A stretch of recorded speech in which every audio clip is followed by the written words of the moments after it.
아줌마 죄송하지만 민간인은 군복 입고 다니시면 안 됩니다. 팔각모 뭡니까? 장난입니까? 그 순간 화연은 조용히 선글라스를 벗었습니다.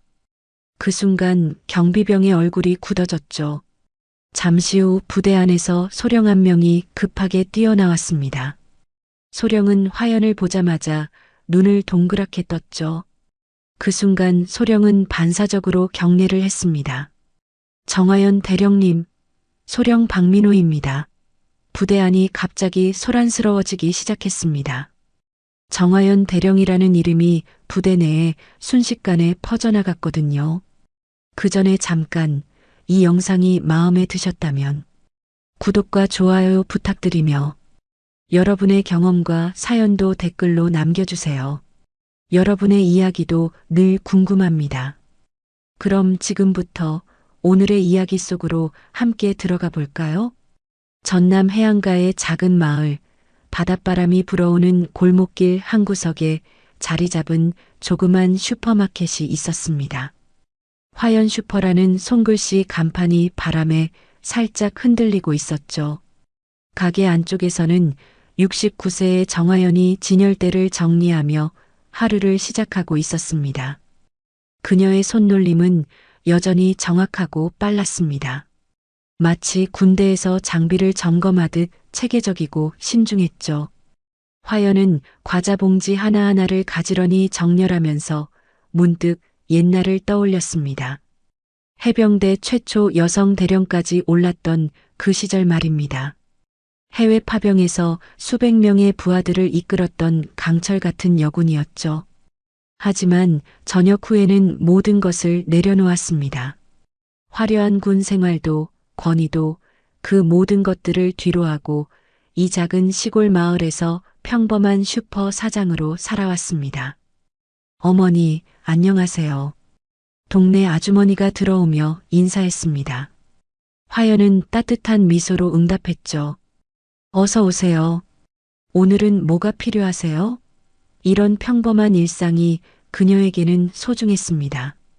전쟁터에서의 긴장감과는 정반대되는 평화로운 시간들이었으니까요.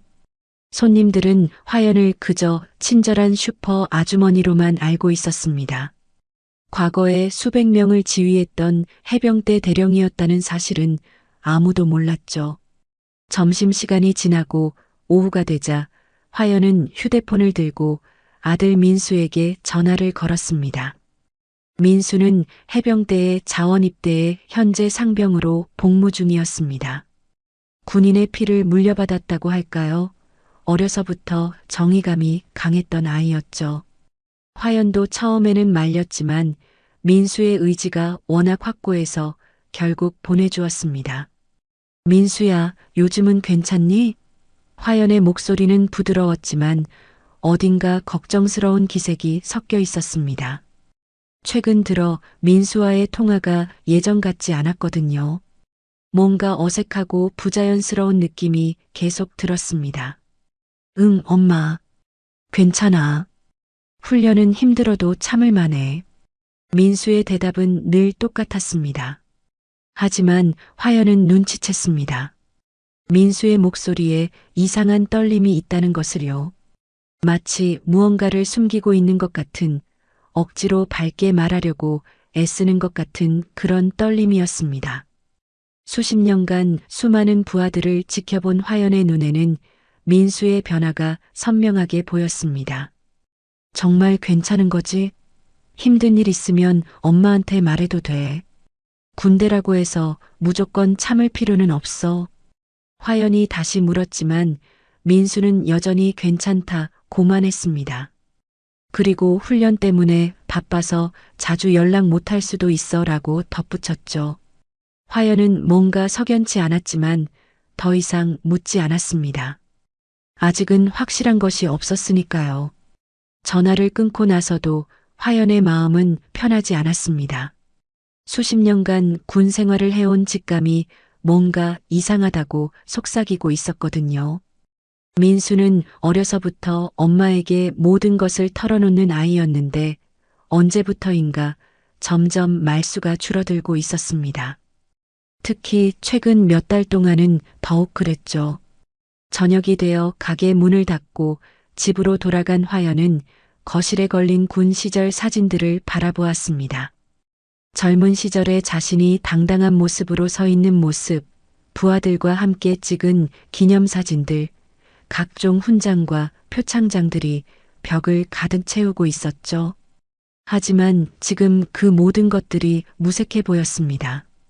아들 하나 제대로 지켜주지 못하는 것 같아서 말입니다. 화연은 부엌에서 저녁을 차려 먹으면서도 계속 민수 생각을 했습니다. 분명 무슨 일이 있을 겁니다. 하지만 성급하게 행동해서는 안 됩니다. 일단은 기다려보자고 마음먹었죠. 민수가 스스로 말할 때까지 기다려주는 것이 맞다고 생각했습니다. 하지만 화연의 가슴 한구석에서는 이미 오래전 잠들어 있던 해병대 대령이 깨어나기 시작하고 있었습니다. 어머니로서의 본능과 군인으로서의 직감이 동시에 경고하고 있었거든요. 밤이 깊어가면서 화연은 잠자리에 누웠지만 쉽게 잠들 수 없었습니다. 민수의 목소리가 계속 귓가에 맴돌았고 그 속에 숨겨진 두려움과 절망의 기색이 점점 더 선명하게 느껴졌습니다. 화연은 천장을 바라보며 다짐했습니다. 며칠 더 지켜보고 만약 민수에게 정말 문제가 있다면 그때는 가만히 있지 않겠다고 말입니다. 며칠이 지난 후 화연은 우편함에서 작은 엽서 한 장을 발견했습니다. 민수의 글씨였죠. 손글씨가 평소보다 삐뚤삐뚤했지만 분명 민수가 쓴 것이었습니다. 엄마, 혹시 다음 달 면회 올 수 있어? 라는 짧은 문장이 적혀 있었습니다. 화연은 엽서를 들고 한참을 바라보았습니다. 민수는 입대 후 단 한 번도 면회를 요청한 적이 없었거든요. 오히려 괜찮으니까 오지 마라고 말했던 아이였는데 말입니다. 화연은 즉시 면회 신청을 하기로 결정했습니다. 인터넷으로 부대 홈페이지에 접속해서 면회 신청서를 작성했죠. 면회 날짜와 시간, 관계 등을 꼼꼼히 기입했습니다. 오랜만에 아들을 만날 생각에 마음이 설렜지만 동시에 불안감도 컸습니다. 민수가 왜 갑자기 면회를 요청했는지 그 이유가 궁금했거든요. 이틀 후 부대에서 전화가 왔습니다. 화연은 기대를 품고 전화를 받았죠. 안녕하세요. 해병대 제2사단입니다. 상대방의 목소리는 차갑고 기계적이었습니다. 면회 신청하신 건에 대해 연락드렸는데요. 면회 불가입니다. 화연은 순간 당황했습니다. 네, 왜 면회가 안 되나요? 상병 김민수는 현재 특별훈련 중이라 접견이 어렵습니다. 훈련 기간 중에는 외부인 접촉을 제한하고 있어서요. 담당자의 설명은 간단했지만 화연에게는 이상하게 들렸습니다. 특별훈련이라고 하시는데 언제까지인가요? 화연이 물었지만 정확한 기간은 말씀드릴 수 없습니다. 라는 답변만 돌아왔습니다.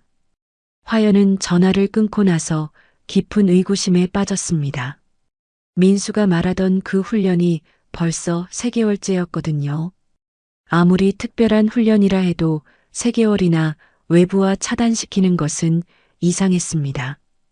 더구나 민수가 직접 면회를 요청했는데 거절당하다니 뭔가 앞뒤가 맞지 않았습니다. 그날 밤 화연은 잠을 이루지 못했습니다. 계속해서 민수 생각만 났거든요. 혹시 민수에게 무슨 일이 생긴 건 아닐까, 부대에서 뭔가를 숨기고 있는 건 아닐까 하는 생각들이 머릿속을 맴돌았습니다. 화연은 결국 예전 인맥을 동원해 보기로 결심했습니다. 군 시절 부하였던 정보분석관 이중희에게 연락을 취해보기로 한 거죠. 다음 날 오전 화연은 이중희에게 전화를 걸었습니다. 중희, 나 정화연 대령이야. 오랜만이지? 이중희는 화연의 목소리를 듣자마자 반가워했습니다. 대령님, 정말 오랜만입니다. 안녕하셨어요? 화연은 안부 인사를 나눈 후 조심스럽게 부탁을 꺼냈습니다. 사실 부탁이 하나 있어서 연락했어. 우리 아들이 해병대에 있는데 좀 알아봐 줄 수 있을까? 이중희는 흔쾌히 도와주겠다고 했습니다. 화연은 민수의 이름과 부대, 계급 등을 알려주며 혹시 문제가 없는지 은밀히 조회해달라고 부탁했죠. 워낙 연락이 뜸해져서 걱정이 돼서 그래. 비공식적으로만 알아봐줘. 이중희는 이틀 정도 시간을 달라고 했습니다. 기다리는 동안 화연은 불안감을 떨쳐낼 수 없었습니다. 가게 일을 하면서도 계속 민수 생각만 났거든요. 손님들과 이야기를 나누면서도 마음 한편으로는 민수가 괜찮은지 걱정했습니다. 혹시 자신이 너무 예민하게 반응하는 것은 아닐까 하는 생각도 들었지만 어머니로서의 직감은 계속 뭔가 잘못되었다고 속삭이고 있었습니다. 이틀 후 이중희에게서 전화가 왔습니다. 화연은 가슴이 두근거리며 전화를 받았죠. 대령님, 이중희의 목소리가 평소와 달리 무거웠습니다. 민수 상병에 대해 알아봤는데요. 상황이 좀 심각한 것 같습니다. 화연의 심장이 크게 뛰기 시작했습니다. 무슨 말이야? 대령님, 민수 상병이 지금 병사들 사이에서 여자 같다는 이유로 많이 당하고 있습니다. 집단 괴롭힘이 심각한 수준이고요. 이중희의 말에 화연은 숨이 막혔습니다. 그리고 상급자에게 성희롱을 당한 정황도 있는데 부대에서 이 문제를 덮고 있는 것 같습니다. 화연은 전화기를 꽉 쥐고 있었습니다. 손이 떨리기 시작했죠. 증거는 있어? 화연의 목소리는 차갑게 변해 있었습니다. 몇몇 병사들이 증언할 의향이 있다고 하는데 부대 지휘부에서 압력을 넣고 있어서 쉽지 않을 것 같습니다. 대령님, 이 문제는 조심스럽게 접근해야 할 것 같아요. 화연은 전화를 끊고 나서 한동안 말을 잃었습니다. 분노와 절망감이 동시에 몰려왔거든요. 자신의 아들이 그런 고통을 당하고 있다는 사실, 그리고 부대에서 그것을 덮으려 한다는 사실이 믿어지지 않았습니다. 화연의 눈에서 눈물이 흘러내렸지만 동시에 그 눈빛에는 차가운 분노가 서리기 시작했습니다. 이제 더 이상 가만히 있을 수 없었습니다. 화연은 전화를 끊자마자 곧바로 행동에 나섰습니다. 먼저 거울 앞에 서서 자신의 모습을 살펴보았죠. 69세의 나이에도 불구하고 여전히 곧은 어깨와 단단한 체격을 유지하고 있었습니다. 화연은 머리를 짧게 자르기로 결심했습니다. 가위를 들고 스스로 머리카락을 잘라냈죠. 거울 속에서 점점 예전의 모습이 되살아나고 있었습니다. 옷장 깊숙한 곳에서 군 시절 입던 검은색 정장과 선글라스를 꺼냈습니다. 옷은 여전히 몸에 잘 맞았죠. 화연은 정장을 입고 선글라스를 쓴 채 거울을 다시 바라보았습니다. 평범한 슈퍼 아주머니는 온데간데 없고 차가운 카리스마를 풍기는 전직 해병대 대령의 모습이 그 자리에 서 있었습니다. 69세라는 나이가 무색할 정도로 위압적인 아우라가 흘러나왔죠. 화연은 차를 몰고 해병대 부대로 향했습니다. 2시간 정도 걸리는 거리였지만 화연에게는 전혀 멀게 느껴지지 않았습니다. 오히려 오랜만에 느끼는 긴장감과 각오가 몸을 통해 흘러나왔죠. 부대 정문이 보이자 화연은 차를 세우고 깊게 숨을 들이마셨습니다. 이제 시작이었습니다. 부대 정문 앞에는 젊은 경비병이 서 있었습니다. 화연이 다가가자 경비병은 예의상 인사를 했죠. 안녕하세요. 무슨 일로 오셨나요? 화연은 선글라스를 쓴 채 차갑게 대답했습니다. 김민수 어머니입니다. 면회 신청하러 왔습니다. 목소리에는 어떤 감정도 담겨 있지 않았지만 묘한 위압감이 흘러나왔습니다. 경비병은 잠시 화연을 살펴본 후 매뉴얼대로 대답했습니다. 죄송합니다. 김민수 상병은 현재 특별훈련 중이라 면회는 안 됩니다. 돌아가시죠. 화연은 아무 말 없이 경비병을 바라보았습니다. 선글라스 너머로 느껴지는 그 시선에 경비병은 왠지 모를 불안감을 느꼈죠. 이 여자는 보통 사람이 아니라는 직감이 들었습니다. 그 순간 화연은 조용히 선글라스를 벗었습니다. 그 순간 경비병의 얼굴이 굳어졌죠. 화연의 눈빛에는 수십 년간 전장을 누빈 군인의 날카로움과 위엄이 서려 있었습니다. 단순히 나이든 여성이 아니라 무언가 특별한 경험을 쌓은 사람이라는 것이 한눈에 드러났죠. 경비병은 본능적으로 한 발 뒤로 물러섰습니다. 다시 한번 말씀드리겠습니다. 김민수 어머니 정화연입니다. 면회를 신청하러 왔습니다. 화연의 목소리는 여전히 차분했지만 그 속에는 거부할 수 없는 권위가 담겨 있었습니다. 경비병은 당황한 나머지 내부에 연락을 취했죠.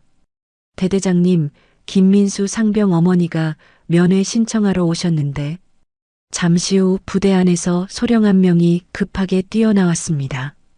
소령은 화연을 보자마자 눈을 동그랗게 떴죠. 뭔가 낯익은 느낌이 들었거든요. 소령은 조심스럽게 다가와서 물었습니다. 혹시 성함이 어떻게 되시나요?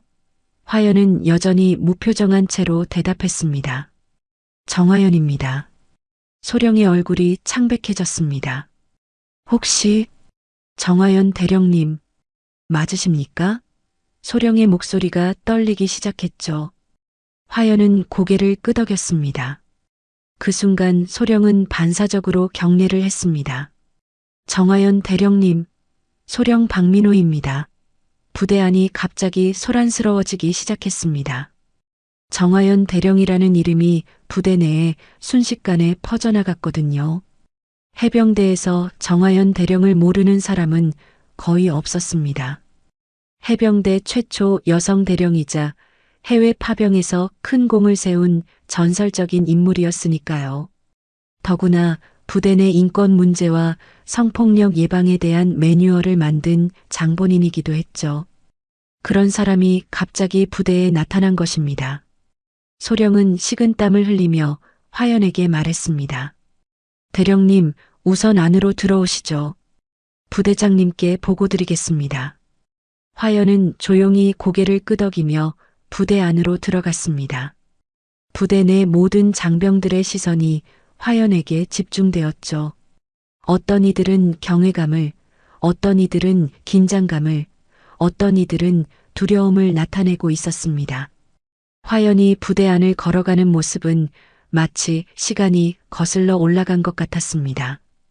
69세의 나이에도 불구하고 그의 걸음걸이는 여전히 군인다웠고 주변을 압도하는 카리스마는 예전 그대로였죠. 부대 내 분위기가 갑자기 긴장 상태로 바뀌었습니다. 모든 사람들이 뭔가 큰 일이 일어날 것이라는 예감을 하고 있었거든요. 화연은 마음속으로 다짐했습니다. 이제 더 이상 평범한 어머니로 물러서지 않겠다고, 아들을 지키기 위해서라면 무엇이든 하겠다고 말입니다. 부대장실로 향하는 복도를 걸으면서 화연의 눈빛은 점점 더 차갑게 변해갔습니다. 이제 정말로 전쟁이 시작된 것이었습니다. 화연은 부대장실 앞에서 잠시 멈춰섰습니다. 문 너머로 들리는 급박한 대화 소리가 귀에 들렸죠. 정화연 대령이 왔다고? 지금? 네, 김민수 상병 면회건으로 왔습니다. 이런 젠장, 하필이면 지금. 화연은 고개를 가볍게 끄덕이며 노크를 했습니다. 3번, 정확하고 날카롭게 말입니다. 들어오십시오. 부대장의 목소리가 들렸습니다. 화연이 문을 열고 들어가자 부대장을 비롯해 대위 이상급 장교들이 긴급 소집되어 있었습니다. 모두들 긴장한 표정이었죠. 부대장이 일어나며 인사했습니다. 정화연 대령님, 오랜만입니다. 중령 김태수입니다. 화연은 가볍게 고개를 끄덕이며 자리에 앉았습니다. 바로 본론으로 들어가겠습니다. 화연의 목소리는 차분하면서도 단호했습니다. 제 아들 김민수 상병과 관련해서 정식 면담을 요구합니다. 그리고 현재 부대 내에서 일어나고 있는 문제들에 대한 명확한 설명을 원합니다. 회의실 안이 조용해졌습니다. 장교들의 얼굴에 당황스러운 기색이 역력했죠. 대위 정모가 먼저 입을 열었습니다. 대령님, 지금은 민감한 시기입니다. 병사들 간 잡음은 늘 있는 일이죠. 너무 크게 문제 삼을 필요는.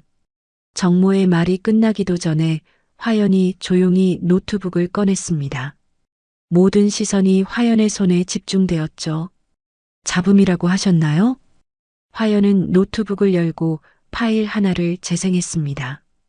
회의실에 민수의 목소리가 울려 퍼졌죠. 떨리는 목소리로 어머니에게 보낸 음성 메시지였습니다. 엄마, 나 정말 힘들어. 매일 밤 무서워서 잠을 못 자겠어. 그 사람들이 나한테 하는 말들을. 화연은 잠시 멈춘 후 다른 파일을 재생했습니다. 이번에는 다른 병사들의 목소리가 들렸습니다. 야, 너 진짜 여잔 줄 알았다. 그 표정이 더럽게 예쁘대.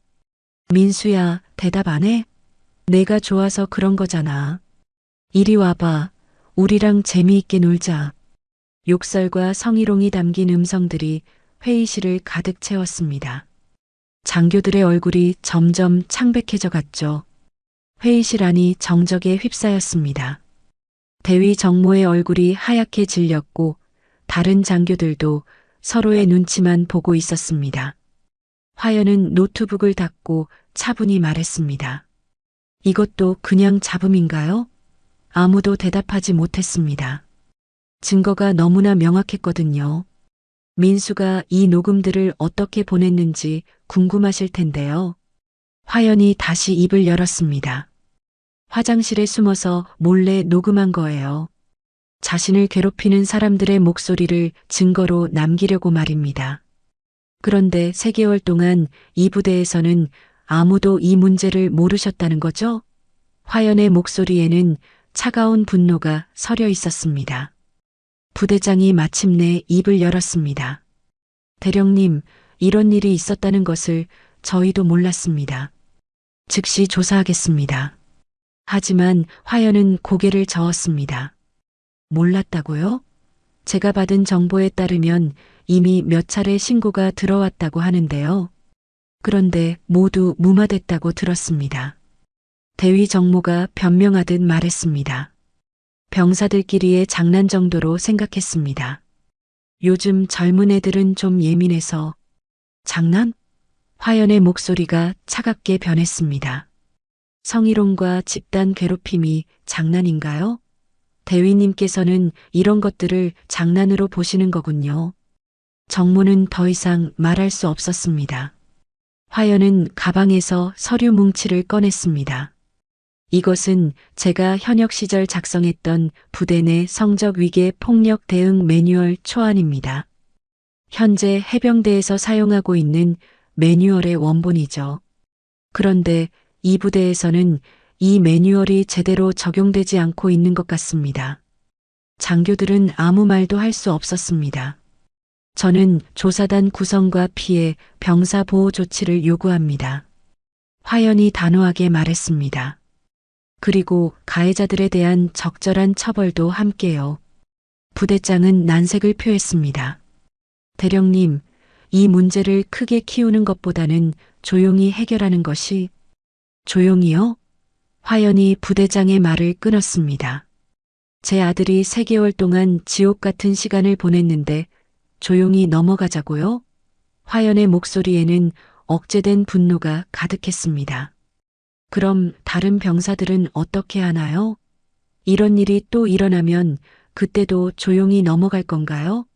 회의실의 분위기가 점점 더 무거워졌습니다. 그때 한 장교가 조심스럽게 말했습니다. 대령님, 사실 김민수 병사가 그런 성향이 있다는 소문이 있어서 문제가 될 수 있습니다. 화연은 그 장교를 차갑게 바라보았습니다. 성향이요? 어떤 성향 말씀이신가요? 동성의 성향 말입니다. 화연은 천천히 일어났습니다. 그래서요? 그것이 성희롱과 집단 괴롭힘을 정당화하나요? 설령 그런 성향이 있다고 해도 그것이 폭력의 이유가 될 수 있나요? 아무도 대답하지 못했습니다. 화연의 논리 앞에서는 어떤 변명도 통하지 않았거든요. 화연은 자리에서 일어나며 마지막으로 말했습니다. 48시간 드리겠습니다. 그 안에 적절한 조치가 없다면 저도 다른 방법을 강구하겠습니다. 회의실 문을 나서는 화연의 뒷모습에서는 결코 물러서지 않겠다는 의지가 느껴졌습니다. 화연이 부대를 떠난 후 48시간이 지났지만 아무런 연락이 오지 않았습니다. 오히려 상황은 더욱 악화되고 있었죠. 화연은 예전 부하였던 이중희로부터 충격적인 소식을 들었습니다. 대령님, 부대에서 민수 상병을 격리시켰습니다. 그리고 다른 병사들에게는 입막음을 하고 있어요. 화연의 주먹이 저절로 쥐어졌습니다. 더욱 분노했던 것은 부대의 대응 방식이었습니다. 문제를 해결하기는커녕 오히려 은폐하려 들고 있었거든요. 민수를 왜 격리시켰다는 거야? 화연이 물었습니다. 부대 내 질서 유지를 위해서라고 합니다. 그리고 민수 상병이 정신적으로 불안정하다는 이유를 대고 있어요. 이중희의 대답에 화연은 혈압이 오르는 것을 느꼈습니다. 그날 오후 화연은 직접 민수에게 전화를 걸어보았습니다. 다행히 연결되었지만 민수의 목소리는 완전히 지쳐 있었습니다. 엄마. 민수의 목소리에서 절망감이 느껴졌죠. 지금 어디 있니? 화연이 물었지만 민수는 제대로 대답하지 못했습니다. 혼자 방에 있어. 아무도 만날 수 없어. 민수야, 엄마가 해결해 줄 테니까 조금만 더 참아. 화연이 위로했지만 민수는 오히려 더 불안해했습니다. 엄마, 더 큰 문제가 될 것 같아. 여기 사람들이 엄마 때문에 더 화가 났대. 나한테 더 심하게 할 것 같아서 무서워. 민수의 떨리는 목소리에 화연의 가슴이 찢어지는 것 같았습니다. 그때 민수가 조심스럽게 말했습니다. 엄마, 사실 그 사람들이 말하는 게 맞을 수도 있어. 화연은 순간 무슨 말인지 이해하지 못했습니다. 무슨 소리야? 내가 정말로 좀 이상한 것 같아. 다른 남자애들이랑은 달라. 그래서 이런 일이 생긴 것 같아. 민수의 고백에 화연은 잠시 말을 잃었습니다. 하지만 화연의 대답은 확고했습니다. 민수야, 내가 어떤 사람이든 상관없어. 그것이 다른 사람들이 너를 괴롭힐 이유가 될 수는 없다고. 엄마는 내 편이야, 언제까지나. 민수는 조용히 울기 시작했습니다. 엄마, 나 군대 나가고 싶지 않아. 정말 죽고 싶어졌었어. 민수의 고백에 화연은 충격을 받았습니다. 자신의 아들이 죽음까지 생각했다는 사실이 믿어지지 않았거든요. 절대 그런 생각하지 마. 엄마가 반드시 해결해 줄 테니까. 내 잘못이 아니야. 다시는 그런 일 못 일어나게 할 거야. 화연의 목소리는 단호했지만 속으로는 눈물이 흘러내리고 있었습니다. 전화를 끊고 나서 화연은 다시 부대장에게 연락을 시도했습니다. 하지만 부대장은 계속 피하고 있었죠. 결국 화연은 부대에 직접 찾아갔습니다. 이번에는 더욱 단호한 모습이었습니다. 부대장과 즉시 면담하겠습니다. 경비병들도 화연의 기세에 눌려 말리지 못했습니다. 부대장실에서 만난 부대장의 태도는 48시간 전과 완전히 달랐습니다. 대령님, 이 문제는 이미 적절히 처리되고 있습니다. 김민수 병사도 안전한 곳에서 보호받고 있고요. 부대장의 말에 화연은 코웃음을 쳤습니다. 보호라고요? 격리시켜놓고 보호라고 하시는 건가요? 그리고 조사 결과 김민수 병사 측에도 일정 부분 책임이 있는 것으로. 부대장의 말이 끝나기도 전에 화연이 벌떡 일어났습니다. 책임이요? 피해자에게 책임이 있다는 말씀인가요? 화연의 목소리가 날카로워졌습니다. 부대장은 말을 바꿔보려 했지만 이미 늦었습니다. 김민수 병사가 동성의 성향을 보이면서 다른 병사들에게 불쾌감을 주었다는 증언이 있습니다. 부대장의 말에 화연은 완전히 분노했습니다. 그래서 성희롱을 당해도 된다는 말씀인가요? 집단 괴롭힘을 당해도 된다는 건가요? 부대장은 더 이상 답변하지 못했습니다. 그때 대위 정모가 끼어들었습니다. 대령님, 이 문제가 외부로 알려지면 부대 전체에 큰 타격이 됩니다. 그리고 김민수 병사에게도 좋지 않을 것 같은데요. 동성애자라는 낙인이 찍히면 정모의 말에 화연은 차갑게 웃었습니다. 지금 저를 협박하시는 건가요? 그런 게 아니라 현실적으로 생각해 보자는. 현실적이요? 화연이 정모의 말을 끊었습니다. 현실적으로 생각하면 이런 일들이 또 일어날 텐데요. 다른 병사들도 똑같은 고통을 당할 텐데 그것도 현실적인 건가요? 정모는 아무 말도 할 수 없었습니다. 화연은 마지막으로 부대장에게 말했습니다. 24시간 더 드리겠습니다. 적절한 조치가 없으면 저도 다른 방법을 쓸 수밖에 없습니다. 부대장이 물었습니다. 다른 방법이라고 하시면 언론에 공개하고 국회에 진정서를 내고 국방부에 직접 문제를 제기할 겁니다. 부대장과 장교들의 얼굴이 창백해졌습니다. 정하연 대령의 이름값이면 충분히 가능한 일이었거든요.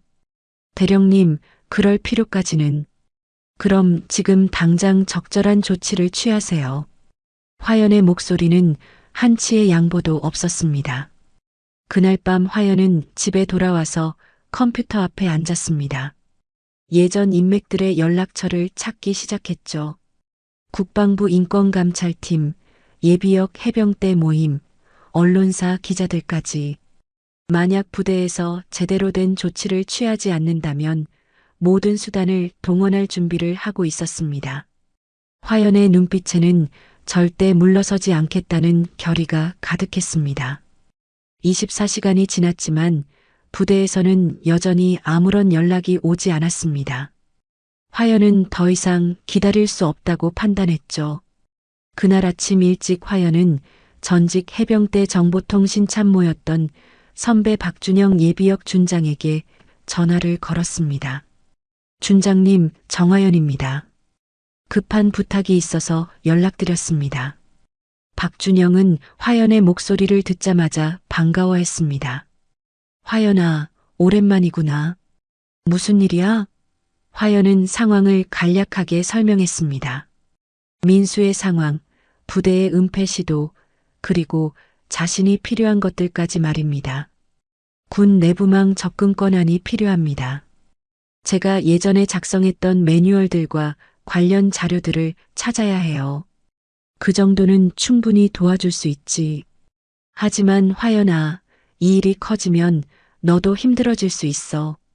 박준영의 걱정 섞인 목소리에 화연은 단호하게 대답했습니다. 준장님, 제 아들이 죽고 싶다고 했어요. 더 이상 참을 수 없습니다. 박준영은 더 이상 말리지 않았습니다. 화연의 목소리에서 절박함이 느껴졌거든요. 화연은 임시 접근권안을 받아 군 내부망에 들어갔습니다. 그리고 자신이 현역 시절 작성했던 부대 내 성적 위계 폭력 대응 매뉴얼 초안을 찾아냈죠. 그뿐만 아니라 관련된 모든 공문서, 교육자료, 사례 연구까지 수집했습니다. 이 자료들은 나중에 강력한 무기가 될 것이었습니다. 다음으로 화연은 국방부 인권감찰팀에 연락했습니다. 감찰팀장 김대성 대령과는 예전에 함께 일한 적이 있었죠. 대령님, 정화연입니다. 긴급히 상담드릴 일이 있어서 연락했습니다. 김대성은 화연의 이름을 듣자마자 정중하게 응답했습니다. 대령님, 무슨 일이신가요? 화연은 민수의 상황을 상세히 설명했습니다. 성희롱과 집단 괴롭힘, 부대의 은폐 시도, 그리고 피해자를 격리시킨 것까지 모든 것을 말했죠. 이것은 명백한 인권 침해입니다. 그리고 부대에서 문제를 덮으려고 하고 있어요. 김대성의 목소리가 진지해졌습니다. 이런 일이 있었다니 즉시 조사하겠습니다. 하지만 대령님께서 직접 나서시면 부담이 클 텐데요. 김대성의 걱정에 화연은 냉정하게 대답했습니다. 제 아들이 고통받고 있는데 제가 부담을 걱정할 수 있나요? 필요하다면 어떤 일이든 하겠습니다. 김대성은 화연의 의지를 느끼고 최대한 협조하겠다고 약속했습니다.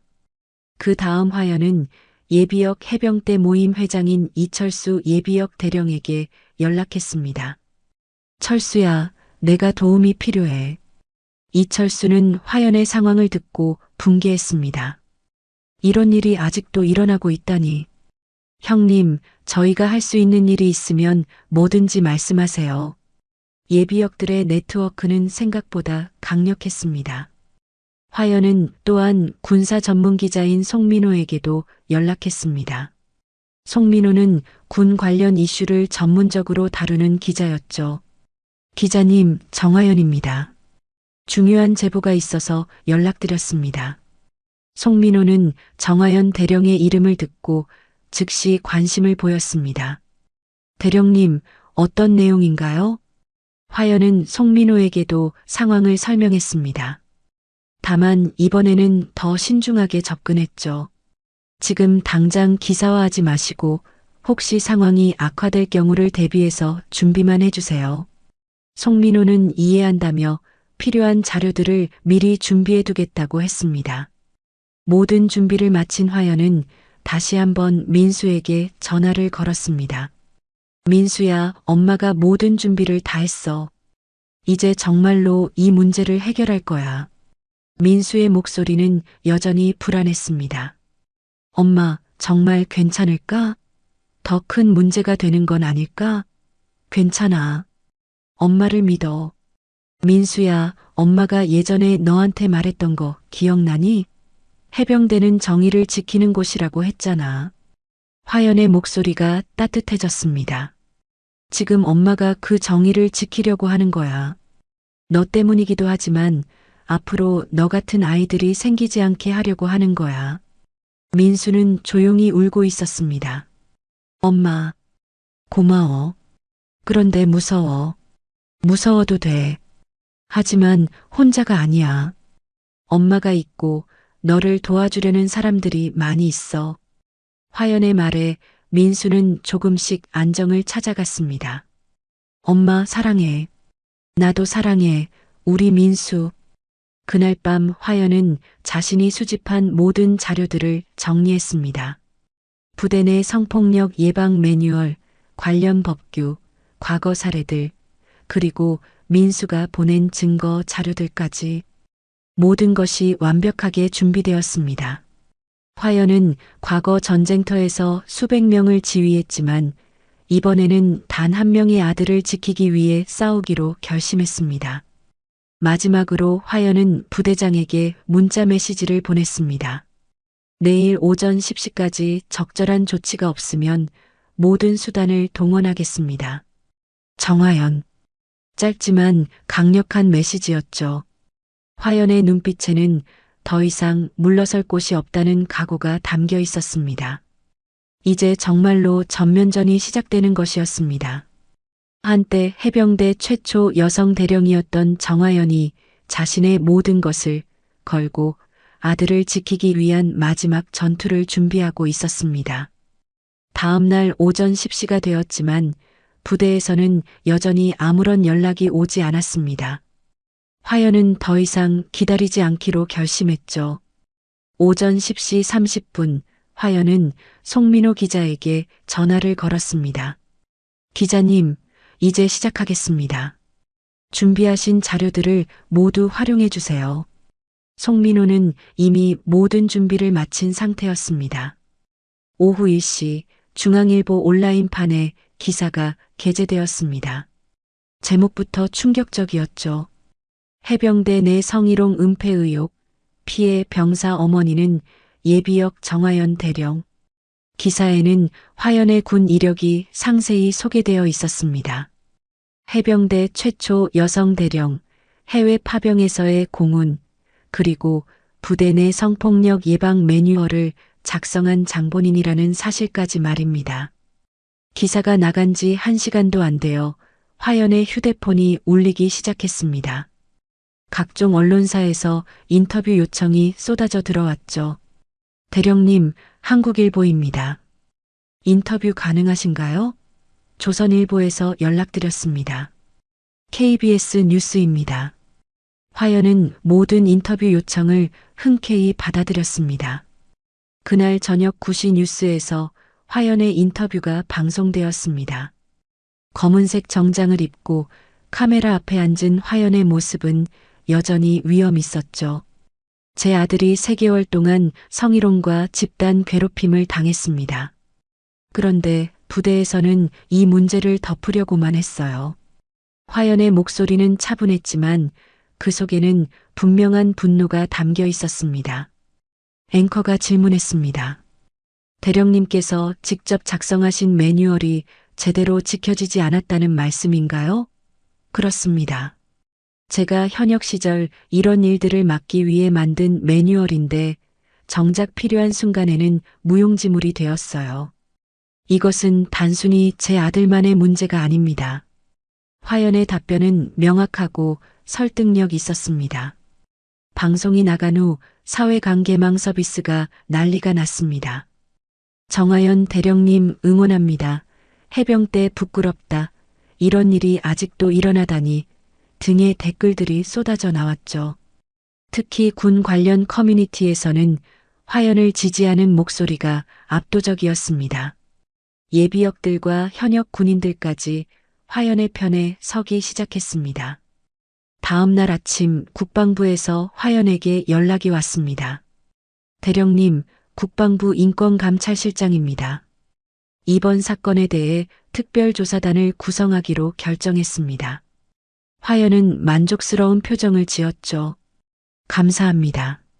하지만 조사만으로는 부족합니다. 재발 방지 대책도 함께 마련되어야 해요. 같은 날 오후 국회 국방위원회에서도 연락이 왔습니다. 대령님, 이번 주 국정감사에서 이 문제를 다루고 싶습니다. 증인으로 출석해 주실 수 있나요? 화연은 흔쾌히 승낙했습니다. 물론입니다. 이 문제가 제대로 해결될 때까지 어디든 가겠습니다. 그 사이 해병대 부대는 완전히 혼란에 빠져 있었습니다. 언론의 관심이 집중되면서 부대장을 비롯한 주요 지휘관들이 긴급회의를 소집했죠. 이제 어떻게 해야 하나? 정화연 대령이 이렇게까지 나올 줄 몰랐다. 사태가 너무 커졌어. 모든 장교들이 당황하고 있었습니다. 결국 부대장은 상급 부대에 보고할 수밖에 없었습니다. 사단장님, 정화연 대령 건에 대해 보고드리겠습니다. 사단장의 반응은 예상대로 경로였죠. 어떻게 이런 일이 일어날 수 있나? 왜 미리 처리하지 못했어? 부대장은 변명할 말이 없었습니다.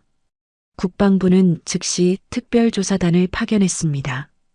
조사단장으로는 여성 준장이 임명되었죠. 조사단이 부대에 도착하자 모든 것이 달라지기 시작했습니다. 가해자로 지목된 장교들과 부사관들이 즉시 보직에서 해임되었고 부대 지휘관들도 대기 발령을 받았습니다. 가장 큰 변화는 민수의 상황이었습니다. 격리되어 있던 민수는 즉시 보호 조치를 받았고 전문 상담사와의 치료도 시작되었죠. 화연이 부대를 방문했을 때 민수는 처음으로 밝은 표정을 지었습니다. 엄마, 정말 고마워. 민수의 눈에서 눈물이 흘러내렸지만 이번에는 기쁨의 눈물이었습니다. 민수야, 이제 끝났어. 엄마가 약속한 대로 해결했지? 화연도 눈물을 참을 수 없었습니다. 엄마 때문에 이렇게까지 큰 일이 될 줄 몰랐어. 민수가 미안해하자 화연은 고개를 저었습니다. 이건 너 때문이 아니야. 잘못된 시스템 때문이야. 이제 다른 아이들은 너 같은 고통을 당하지 않을 거야. 국회 청문회가 열린 날 화연은 당당하게 증언대에 섰습니다. 존경하는 국회의원님들, 저는 해병대가 정의로운 조직이라고 믿어왔습니다. 하지만 제 아들이 당한 일을 보면서 우리가 얼마나 많은 문제를 방치해 왔는지 깨달았습니다. 화연의 증언은 3시간 동안 계속되었고 모든 언론이 이를 생중계했습니다. 청문회가 끝난 후 화연은 기자들에게 말했습니다. 저는 단순히 제 아들을 위해 싸운 것이 아닙니다. 모든 군인들이 안전하고 존중받는 환경에서 복무할 수 있기를 바라는 마음에서 나선 것입니다. 화연의 말에 많은 사람들이 감동받았습니다. 그날 밤 화연은 집에 돌아와서 군 시절 사진들을 다시 바라보았습니다. 이제 그 사진들이 다시 의미 있게 느껴졌죠. 자신이 평생 추구해온 가치들을 다시 한번 실현할 수 있었으니까요. 6개월이 지났습니다. 화연은 다시 시골의 작은 슈퍼로 돌아왔지만 이제 그곳은 예전과 완전히 달랐습니다. 가게 한쪽 벽면에는 정화연 대령 명예의 방이라는 작은 공간이 만들어져 있었죠. 화연의 군 시절 사진들과 각종 표창장, 그리고 이번 사건과 관련된 기사들이 정성스럽게 전시되어 있었습니다. 처음에는 화연이 반대했지만 동네 사람들과 찾아오는 방문객들의 성화에 못 이겨 만든 것이었습니다. 매월 둘째 주 토요일이면 해병대 신병들이 단체로 찾아왔습니다. 교육의 일환으로 정화연 대령의 이야기를 듣고 가는 것이었죠. 처음에는 어색했지만 이제는 화연도 익숙해졌습니다. 여러분, 군인이 된다는 것은 단순히 명령에 복종하는 것이 아닙니다. 정의를 실현하고 약한 사람을 보호하는 것입니다. 화연의 말에 신병들은 진지하게 귀를 기울였습니다. 그리고 여러분 중 누구든 부당한 일을 당하거나 목격하게 되면 반드시 신고하세요. 참는 것이 미덕이 아닙니다. 용기를 내는 것이 진짜 군인다운 것입니다. 화연의 당부에 신병들은 고개를 끄덕였죠. 이제 해병대에서는 화연의 사례가 인권교육의 필수 과정이 되었습니다. 민수는 전역 후 대학에 복학했습니다. 처음에는 적응하기 힘들어했지만 전문 상담 치료를 받으면서 점차 회복되어 갔죠. 가장 큰 변화는 민수가 자신의 경험을 숨기지 않게 된 것이었습니다. 엄마, 나는 부끄러워하지 않기로 했어. 오히려 이 경험이 나를 더 강하게 만들었다고 생각해. 민수의 말에 화연은 뿌듯함을 느꼈습니다. 어느 날 민수가 화연에게 말했습니다. 엄마, 나는 나중에 군 인권센터에서 일하고 싶어. 나처럼 고통받는 사람들을 도와주고 싶어. 화연은 민수의 손을 잡으며 미소 지었습니다. 그래, 너라면 할 수 있어. 엄마는 너 때문에 다시 해병대에 들어갔지만 너 덕분에 사람답게 나올 수 있었어. 실제로 민수는 대학에서 사회복지학을 전공하며 성소수자 인권단체에서 봉사활동을 하고 있었습니다. 처음에는 자신의 정체성을 받아들이기 힘들어했지만 이제는 당당하게 자신을 드러내며 다른 사람들을 도우고 있었죠. 엄마가 나를 지켜줬듯이 이제 내가 다른 사람들을 지켜주고 싶어. 화연의 사건은 군 전체에 큰 변화를 가져왔습니다. 국방부는 새로운 인권보호 시스템을 도입했고 모든 부대에 인권상담관을 배치했습니다. 또한 성소수자에 대한 차별 금지 정책도 강화되었죠. 화연이 작성했던 매뉴얼도 전면 개정되어 더욱 구체적이고 실효성 있는 내용으로 바뀌었습니다. 어느 봄날 화연은 가게에서 손님을 맡고 있었습니다. 그때 젊은 군인 한 명이 들어왔죠. 혹시 정화연 대령님이신가요? 화연은 고개를 끄덕였습니다. 네, 맞습니다. 그 군인은 깊숙이 인사를 했습니다. 대령님 덕분에 저희 부대가 많이 달라졌습니다. 감사합니다. 이제는 누구든지 부당한 일을 당하면 바로 신고할 수 있어요. 그리고 즉시 조치가 취해집니다. 젊은 군인의 말에 화연은 만족스러운 미소를 지었습니다. 그래야 군대답죠. 서로를 보호하고 지켜주는 것, 그것이 진짜 동료애입니다. 군인은 음료수 하나를 사면서 다시 한번 감사 인사를 하고 갔습니다. 저녁이 되어 민수가 집에 돌아왔습니다. 요즘 민수는 주말마다 집에 와서 화연과 시간을 보내고 있었죠. 엄마, 오늘 학교에서 발표했어. 군대 내 인권 보호에 대한 내용으로. 민수의 얼굴이 밝았습니다. 교수님이 실제 경험을 바탕으로 한 발표라서 더욱 의미 있다고 하셨어. 그리고 나에게 상담을 요청한 학생이 있어. 자신도 성소수자인데 어떻게 해야 할지 모르겠다고 하더라고. 민수가 말했습니다. 내가 그 학생에게 말했어. 숨기지 말고 당당하게 살라고, 그리고 혼자가 아니라고. 화연은 민수의 성장한 모습에 감동했습니다. 민수야, 너 정말 많이 컸구나. 화연이 민수의 어깨를 토닥였습니다. 엄마도 너 덕분에 많이 배웠어. 용기가 뭔지, 정의가 뭔지 다시 알게 됐거든. 민수는 화연의 손을 잡으며 말했습니다. 엄마, 우리가 함께 만든 변화잖아. 혼자서는 할 수 없었을 거야. 그날 밤 화연은 일기를 썼습니다. 오늘로 이 사건이 일어난 지 1년이 되었다. 처음에는 단순히 아들을 지키려고 시작한 일이었는데 이제는 더 큰 의미가 되었다. 많은 사람들이 변했고 시스템이 바뀌었고 무엇보다 민수가 당당한 사람으로 성장했다. 군인은 전쟁터에서만 영웅이 되는 것이 아니다. 일상에서 정의를 실현할 때도 영웅이 될 수 있다는 것을 배웠다. 나는 69세에 다시 군인이 되었고 이번에는 정말로 사람을 구했다. 화연은 펜을 내려놓고 창밖을 바라보았습니다. 바다에서 불어오는 바람이 창문을 스쳤습니다. 평화로운 밤이었지만 화연의 마음은 여전히 뜨거웠습니다.